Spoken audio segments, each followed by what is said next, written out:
Hello बच्चों, हम लोग चैप्टर कर रहे थे लिमिटेड लायबिलिटी पार्टनरशिप और आज जो हम कर रहे हैं टॉपिक वो ऑलमोस्ट आपने पहले सारे पॉइंट्स समहाउ हमने वो पुराने वाले प्रोविजंस में पढ़े हुए हैं and this would be the last topic of the today and the chapter of LLP would be over. ठीक है, और इसमें आपको असाइनमेंट मेरे को सबमिट करनी है, उसकी सारी की सारी जो इंस्ट्रक्शंस हैं मैं ग्रुप में पोस्ट कर दूंगी। ठीक है, क्लास के ग्रुप में। So let's start with the topic registered office of LLP and change of it, कि यदि कोई एलएलपी अपने रजिस्टर्ड ऑफिस में कोई चेंजेस कराती है तो उसके क्या प्रोविजंस हैं। अब इसमें पहले जो 2 पॉइंट्स हैं उसमें यही बताया हुआ है कि एलएलपी के रजिस्टर्ड ऑफिस कौन सा होता है, जब जो कि हम पहले भी पढ़ चुके हैं। तो देखो बच्चों, फर्स्ट पॉइंट में यही लिखा है कि every limited liability partnership has a registered office to which all communication and notices may be addressed and where they shall be received। यानी कि हर एलएलपी के रजिस्टर्ड ऑफिस का एक रजिस्टर्ड ऑफिस होता है जहां पर उनके सारे के सारे कम्युनिकेशन जिस एड्रेस पर होते हैं। A document may be served on the limited liability partnership on a partner and the designated partner thereof by sending it by post and under a certificate of posting by the registered office or by any other manner as may be prescribed. Such service may be made either at the address of the registered office or any other address specifically declared by the limited liability partnership for the purpose in such form or manner may be prescribed। यानी कि जो भी incorporation का certificate है वो भी कहाँ पर भेजा जाता है, एलएलपी के रजिस्टर्ड ऑफिस में भी भेजा जाएगा। थर्ड पॉइंट, द एलएलपी में, ये फर्स्ट 2 पॉइंट्स आपने करे हुए हैं, there is nothing new. See the third point a bit different that you have not studied. So the third point, LLP may change the LLP may change the place of registered office and the notice of change must be filed with the registrar in the prescribed form and the manner. The change in the address of the unregistered firm will become effective from the date of filing of it. Very simple thing कि अगर LLP को अपने registered place में change करना है, registered office का address change करना है, तो उसके लिए वो एक notice देंगे। किसको देंगे? LLP के registrar को देंगे, और जिस दिन उन्होंने नोटिस दिया उस दिन से उनका न्यू जो एड्रेस है वो इफेक्टिव होगा in the books of the registrar of LLP. ठीक है, तो उस दिन से उनका रजिस्टर्ड ऑफिस का एड्रेस जो है वो चेंज माना जाएगा। Fourth point, if the LLP contravenes any provisions of the section the limited liability partnership and its every partner shall be punishable with a fine which shall not be less than 2000 rupees but which may extend to 25,000 rupees। तो यदि कोई LLB किसी भी section के कोई भी provision को contravene करती है, जिसको किसी भी प्रावधान को एलएलपी एक्ट के फॉलो नहीं करती है, तो उनको क्या किया जाएगा, उनको 2000 रुपीज से लेकर के 25,000 रुपीज तक का जो फाइन है उनके ऊपर इम्पोज किया जा सकता है। The next, name of LLP and change of it, कि यदि एलएलपी के नेम के लिए नेम डिसाइड करते हुए एलएलपी को क्या क्या प्रोविजंस को ध्यान में रखना होता है, और यदि उनको अपना नाम चेंज कराना है तो उसके क्या प्रोविजंस हैं। तो नेम ऑफ एलएलपी वाले पॉइंट्स हम ऑलरेडी जब हमने इनकॉर्पोरेशन ऑफ एलएलपी किया था वो पढ़ चुके हैं, बट स्टिल अगर यहाँ पर दे रखे हैं तो I will be just reading it quickly, I will not take much of the time here, but yes in case we need to change it, ये हमने नहीं किया है तो इसके जो भी पॉइंट्स होंगे आई विल बी एक्सप्लेनिंग इट। तो सबसे पहला पॉइंट देखो, नेम। तो आपको ये भी पता है कि हर एलएलपी के नाम के आगे लिमिटेड लायबिलिटी पार्टनरशिप और एलएलपी वर्ड लगा होगा। ठीक है, तो no LLP shall be registered by a name in which in the opinion of the central government is undesirable, identical or resembling to that of the other partnership firm, LLP, body corporate, registered trademark which is subject of an application for registration of any other person under the Trademarks Act 1999। मतलब ये point मैं आपको पहले भी बता चुकी हूँ कि एलएलपी को जब अपना नाम डिसाइड करना है तो कोई भी ऐसा आइडेंटिकल नाम नहीं रखना जो किसी भी एग्जिस्टिंग फर्म के साथ, किसी कंपनी के साथ, किसी के ट्रेडमार्क के साथ जो सिमिलर हो।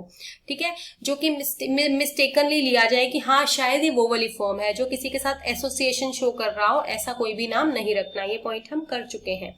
The second is reservation of the name।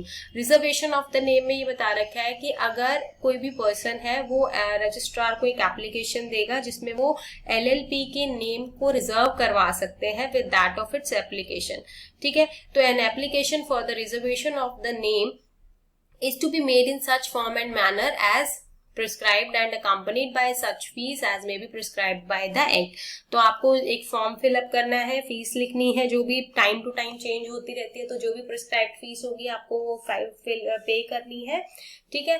तो आपको अप्लाई कर देना है नेम को रिजर्व करवाने के लिए कि ये नाम हमारे लिए रिजर्व रखा जाए, nobody else would be able to use that name in such case. तो जब वो एप्लीकेशन और prescribed fees LLP registrar of LLP के पास पहुंच जाएगी एंड ही इज सैटिस्फाइड, ठीक है, कि ये तो उसको लगता है कि हाँ भाई आपकी रिक्वेस्ट जेन्युइन है, वो नेम भी किसी के साथ मैचिंग नहीं है, तो वो नाम आपके लिए रिजर्व कर सकते हैं for a period of 3 months from the date of intimation by the registrar, ठीक है, जिस दिन उन्होंने दिया उसके 3 महीने तक वो नाम क्या होगा, रजिस्टर हो जाएगा। तो central government is empowered to make rules regarding form, manner, fees payable on application which shall be followed by the registrar. So nothing new here. Next is change of name of limited liability partnership. तो यदि LLP अपना name change कराती है तो उसके लिए क्या provisions रहेंगे? Where the central government is satisfied that the limited liability partnership has been registered under a name which is identical or too nearly resembles the name of any other limited liability partnership, body corporate or other member as to be likely to be mistaken for it, the central government may direct such LLP to change its name. The LLP partnership shall comply with such direction within 3 months after the date of direction or such longer period as the central government may allow.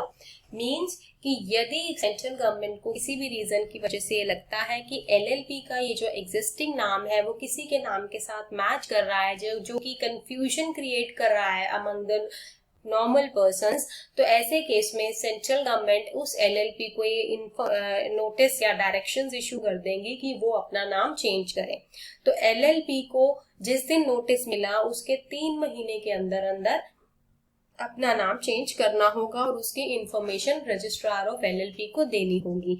वो time 3 month से कम ज्यादा भी हो सकता है depending upon the notice that have been issued by the central government to the LLP. तो अगर LLP notice receive करने के बाद भी ऐसा कुछ नहीं करती है कि उनको नोटिस मिला अपना नाम चेंज करने का और वो नाम चेंज नहीं करते हैं, तो इन दैट केस उनको 10,000 रुपीज से लेकर के 5 लाख रुपीज तक का फाइन जो है इम्पोज किया जा सकता है और उनको वो फाइन पे करना पड़ेगा, ठीक है। और देखो यहाँ पर लिखा हुआ है if LLP fails to comply with the directions of the central government within 3 months it shall be punishable with fine which shall not be less than 10,000 rupees but it may extend to 5 lakh rupees। तो minimum 10,000 से लेके 5,000 तक का 5 लाख तक का fine हो सकता है। The designated partner of such LLP shall also be punishable with the fine which shall not be less than 10,000 rupees and it may extend to 1 lakh। ये हम पढ़ चुके हैं। Application for direction to change name in certain circumstances। अब यहाँ पर कुछ special circumstances arise हो गए हैं जहाँ पर उनको अपना नाम चेंज ही करना पड़ रहा है। अब वो कैसे circumstances arise करते हैं कि मान लो मैंने अपनी फर्म का नाम रखा और वो जिस फर्म के साथ सिमिलर है उस फर्म ने रजिस्ट्रार ऑफ एलएलपी को कंप्लेन किया कि भी ये नाम तो ऑलरेडी मेरा रिजर्व था और ये सिमिलर है, तो उस केस में ये कुछ वो सर्टेन सर्कमस्टांसेस का एक एग्जांपल मैंने आपको दिया है। तो उस केस में भी फिर रजिस्ट्रार की तरफ से नोटिस आता है एलएलपी के पास और उनको एक स्पेसिफाइड टाइम पीरियड के अंदर अंदर अपना नेम सेम उसी तरह से चेंज करना होता है। तो let's give it to read. Any entity which already has a name similar to the name of a limited liability partnership which has been incorporated subsequently after that entity, such entity may apply in such manner as may be prescribed to the registrar to give a direction to any limited liability partnership on the ground specified under section 17 to change its name। Clear कि अगर किसी entity को लगता है कि इस particular entity का नाम हमारे जैसा सिमिलर है, ये तो अभी इन्होंने अपना बिजनेस ओपन किया और हमारे जैसा नाम है तो लोग तो कंफ्यूज हो जाएंगे, तो ऐसे केस में वो रजिस्ट्रार को नोटिस दे सकते हैं कि फलानी एलएलपी का नाम जो है वो चेंज करवाया जाए। The registrar shall consider any application to give direction to LLP provided the registrar receives an application within 24 months from the date of registration of LLP under that name। तो वो कहते हैं कि एलएलपी भी उस application को consider करता है और नोटिस, रजिस्ट्रार ऑफ एलएलपी भी उस एप्लीकेशन को कंसीडर करता है और नोटिस दे सकता है कि उनको अपना नाम चेंज करने का। लेकिन हेयर अप्लाइज अ कंडीशन, वो कंडीशन क्या है कि उनको ये नोटिस जो है वो 24 months from the date of registration मिल जाना चाहिए, तभी जो है। अब मान लो कि आपने भी नया बिजनेस सेम नाम से शुरू किया और आपका बिजनेस 7-8 साल बाद के कोई केस कर रहा है कि हाँ भाई इन्होंने तो हमारे जैसा शुरू कर लिया, हमारे वाला ही इनका नाम है, तो उस केस में रजिस्ट्रार ऑफ एलएलपी वो कंप्लेंट जो है कंसीडर नहीं करेंगे। वो सिर्फ तब कंसीडर की जाएगी जब न्यू फर्म का जो बिजनेस स्टार्ट हुआ है उसको 2 साल से ज्यादा ना हुए हो, 24 मंथ्स का टाइम लिमिट दे रखा है। चेंज ऑफ रजिस्टर्ड नेम, तो कोई भी एलएलपी अपना नाम जब भी चेंज करना चाहे वो चेंज कर सकते हैं। उसके लिए उनको नोटिस देना होगा एक रजिस्ट्रार को, और जिस दिन वो एक नोटिस देंगे, एक एप्लीकेशन फॉर्म फिल करके फीस लगा करके, उस दिन से उनका जो नेम है नया वाला ही कंसीडर होगा। Penalty for improper use of words LLP and limited liability partnership, तो यदि कोई बिजनेस, कोई भी पर्सन अपना बिजनेस चला रहा है और उसने अपने बिजनेस को रजिस्टर एलएलपी से रजिस्टर तो कराया नहीं है, लेकिन वो अपने नाम के आगे एलएलपी लगा रहे हैं, तो ऐसा कुछ भी रजिस्ट्रार के नोटिस में आने पर उनके ऊपर पेनल्टी लग सकती है, और वो पेनल्टी 5000 रुपीज मिनिमम होगी, मैक्सिमम 5 लाख तक एक्सटेंड कर सकती है। 7th, publication of name and limited liability, तो हर लिमिटेड लायबिलिटी पार्टनरशिप को ये इंश्योर कराना होगा कि जो भी वो अपने इनवॉइसेस वगैरह इशू कर रहे हैं, या जो भी अपना उनका ऑफिशियल कॉरेस्पॉन्डेंस है, या जो भी चीज वो पब्लिश कर रहे हैं, उनका name, address, registered office, registered number and the statement that is registered with the limited liability, कि उनकी जो भी इंफॉर्मेशन है that has been registered with the limited liability.